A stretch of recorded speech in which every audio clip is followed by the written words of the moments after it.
So if you want to make six figures, you can't just be talking about you want to make six figures. You hear what I'm saying to you tonight? If you do the three things I tell you to do tonight, I guarantee you, whatever it is you want to do in life, you'll be able to do. You will be able to accomplish whatever you want to academically, financially, relationally, whatever. So three things. All right, I'm going to tell you the story. I got to get out of here. And the story is about, you guys have probably heard about this before. It was a young man who, he wanted to make a lot of money, and so he went to this guru, right? And he told the guru, I want to be on the same level you on. And so the guru said, if you want to be on the same level I'm on, I'll meet you tomorrow at the beach at 4 a.m. He like, the beach? I said, I want to make money. I don't want to swim. Guru said, if you want to make money, I'll meet you tomorrow, 4 a.m. So the young man got there at 4 a.m. He all ready to rock and roll, got on the suit.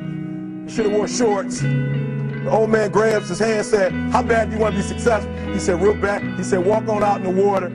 So he walks out into the water. Watch this. When he walks out into the water, it goes waist deep. So he's like, this guy crazy. Adrian, he's like, I want to make money. He got me out here swimming. I didn't ask to be a lifeguard.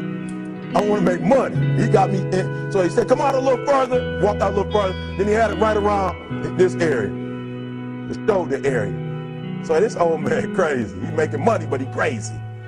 He said, come on out a little further. Came out a little further. It was right at his mouth. My man like, I'm about to go back in here. This guy is mine. So the old man said, I thought you said you wanted to be successful. He said, I do. He said, walk a little further. He came, dropped his head in, held him down, hold him down. My man getting scratching, holding him down. I got you. I know you brushed it out, but I got you. He had him held down. I need you for an illustration. He had him held down. Just before my man was about to pass out, he raised him up. He said, I got a question for you. Somebody answer the question for me. He said, when you were underwater, what did you want to do? Lee, I'm looking for a different word though than lip. What's that word? He said, I wanted to breathe. He told the guy, he said, when you want to succeed as bad as you want to breathe, then you'll be successful. I don't know how many of y'all got asthma in here today, but if you ever had an asthma attack before, you short of breath, SOB, shortness of breath, you wheezing. The only thing you trying to do is get some air. You don't care about no basketball game. You don't care what's on TV. You don't care about nobody calling you. You don't care about a party. The only thing you care about when you're trying to breathe is to get some fresh air. That's it. And when you get to the point where all you want to do is be successful as bad as you want to breathe, then you'll be successful. And I'm here to tell you, number one, that most of you say you want to be successful, but you don't want it bad. You just kind of want it. You don't want it badder than you want to party. You don't want it as much as you want to be cool. Most of you don't want success as much as you want to sleep. Some of you love sleep more than you love success. And I'm here to tell you today, if you're going to be successful, you've got to be willing to give up sleep.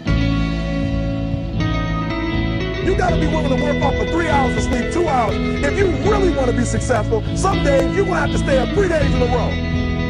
Because if you go to sleep, you might miss the opportunity to be successful. That's how bad you got to want it. You got to go days without, listen to me, you got to want to be successful so bad that you forget to eat. Beyonce said once she was on the set doing her thing, 3 days had gone by, she forgot she didn't eat. Because she was engaged. I'll never forget when 50 Cent was doing his movie, I did a little research on 50, and 50 said that when he wasn't doing the movie, he was doing the soundtrack. And they said, when do you sleep, 50? Sleep, he said, sleep. Sleep is for those people who are broke. I don't sleep. He said, I got an opportunity to make a dream become a reality. Football players, how many football players? Got anybody like football in here? Raise your hand. Anybody like football? Emmitt Smith. I used to be a Cowboy fan before they did my boy Tom Landry wrong. I used to be a Cowboy fan. And watch this, there was a commercial. Emmitt Smith had won his first Super Bowl, and he had this commercial when he was lifting weights. I don't know if you saw the commercial when he was lifting, and Emmitt said, you know what? I won the Super Bowl, so I can rest now. He was doing his bench press. So he said, I won the Super Bowl, so I can rest now. So he throws up about 325, boom. And he rests for about 2 seconds. And he, boom, boom, boom. Did you see that?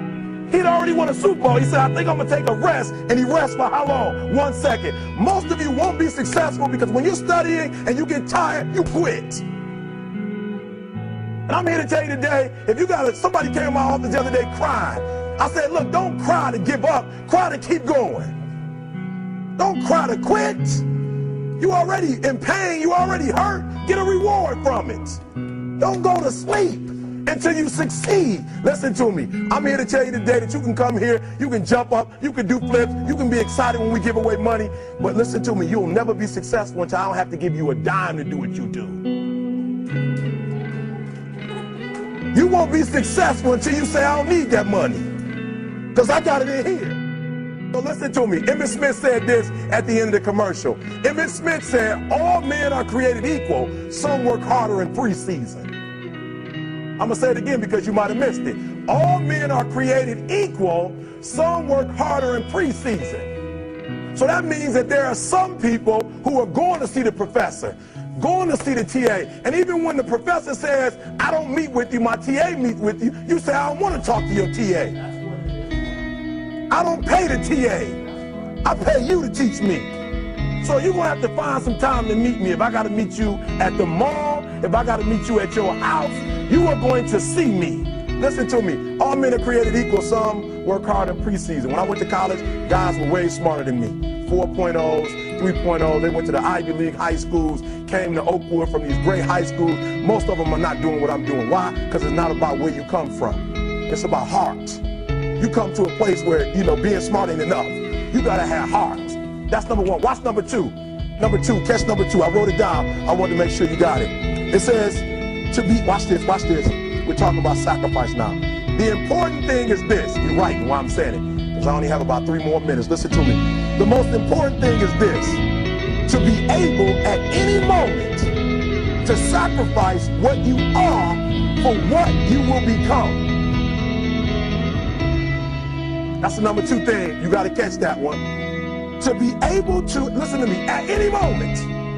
Some of you can make sacrifices when Monday Night Football is not on. You can make a sacrifice. But when the game come on, for some reason, you just attached to it. For some of you, when your favorite show come on, you can make sacrifices on Sunday when ain't nothing going on.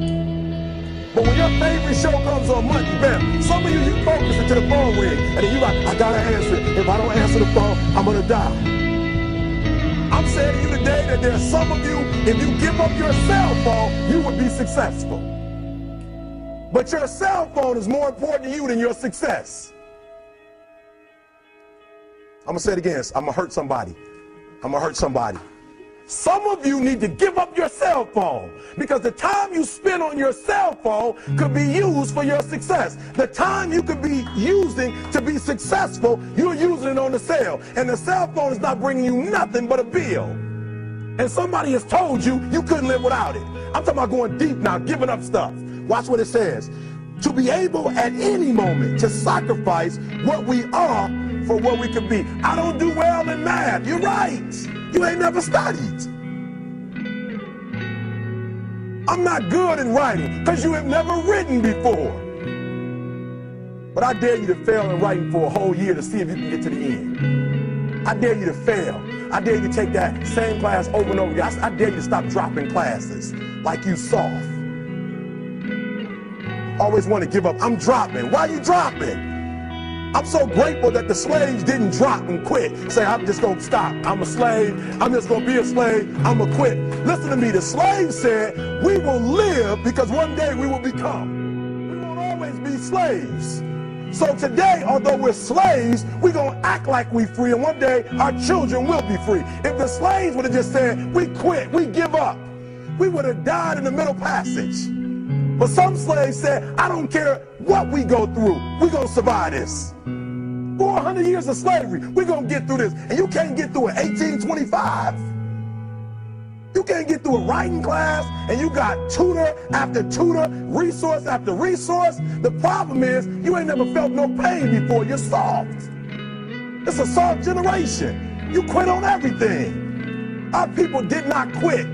Harriet Tubman not only made it, she went back and got some more. She said, you know what, I made it, but I'm going to walk all, listen to me, shh. not ride the bus. I'm going to walk all the way back down to the south to get some more. And you quitting on $18.25? Now watch this. You quit after you, listen to me, you get a sleeping bag and you wait for them. You wait for the first WRA instructor to come in and you come out your sleeping bag, I need help. You quit after you do that. You quit after you had, listen to me, a WRA party. I'm having a party. Everybody come over. I got food, everything. And let them get over there. Let it be all the best writers. All right, I fooled y'all. I want to have a writing party.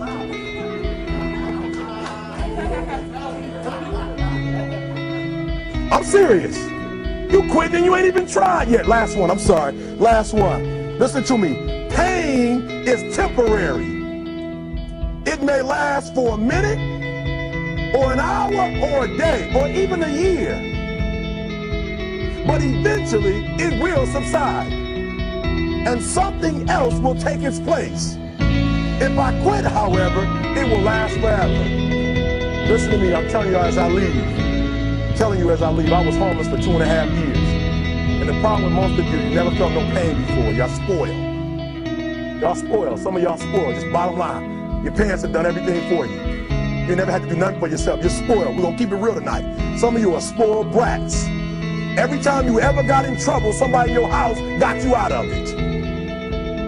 Every time you've done something you're not supposed to do, people say, Eric, your mother's a tyrant. You're right. She kicked me out. You're right. She's mean, but she developed a man because she put me out there and said, you're going to have to grow up. And some of you have never learned to grow up. And so every time something get hard, you quit, you call mama. I dare you to take a little pain. I dare you. I dare you not to go home. Somebody said, I don't go home, I feel bad. Go through it. You ain't gonna die. At the end of pain is success. You're not gonna die because you're feeling a little pain. I'm not eating like I eat at home. That's why you're about to go to the next level, because if you keep eating like you ate at home, you'll keep being a boy or a girl. It's time to become man, woman. So don't worry about a little pain. My greatest asset is I was homeless. So I can't feel a whole lot of pain. I've already been alone. There's not a whole lot of hurt I can feel on a little paper, on a little test. So I leave you, listen to me. We have gotten to a point where it's midterms and we're moving forward. The days of you getting money, I'm not saying we quitting, but I'm saying the day has got to go from external to internal. You have to give it everything you got. No more TV, no more parties, no more playing. If you don't have a 4.0, what you need to be doing is studying. Get off the phone. I'm sorry, I'm not available until the end of this year. No, I'm for real. You reached the right number, but you called me at the wrong time. Call me back January 1st. I'm about to get busy now. Huh? I want you to have a countdown of your own and say when the countdown is over, we're the real, watch me, because when I was homeless, I knew something was wrong. I knew that wasn't the best of me. And one day I said, will the real Eric Thomas please stand up? Will the real Eric Thomas please stand up? Stop being this high school dropout. Stop giving up. Stop sleeping on the street. Stop walking up and down Fecal Avenue like you ain't got nothing, and get your GED. Stop being afraid to take a test. Stop being afraid to go to college because your daddy didn't go and your mama didn't go. Stop being afraid and be the best Eric Thomas you can be. But listen to me, it's going to be hard. It took me 12 years to get a 4-year degree, but I got it. And guess what? On a degree, it don't have dates. So if it took you 4 and it took me 12, it don't show up nowhere. But I'm exactly where I wanted to be because I realized I got to commit my very being to this thing. I gotta breathe it, I gotta eat it, I gotta sleep it. And until you get there, you'll never be successful in life. But once you get there, I guarantee you, the world is yours. So work hard and you can have whatever it is you want. Thank you guys for your time.